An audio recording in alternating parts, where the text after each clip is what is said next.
గొంప స్వామి గారు మీ ఆత్మ శాంతించాలని కోరుకుంటున్నాను.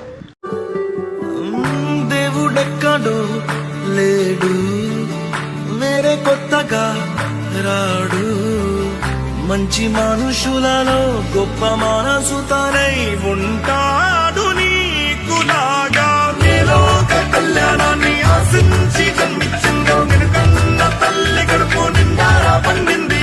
నీలాంటి కొడుకును మోసే ఈ భూమి భారతి సైతం స్వామి గారు మీ ఆత్మశాంతి కలగానే కోరుతున్నాం. గారు మీ ఆత్మ శాంతించాలని కోరుకుంటున్నాం. స్వామి గారు మీ ఆత్మ శాంతించాలని కోరుకుంటున్నాం.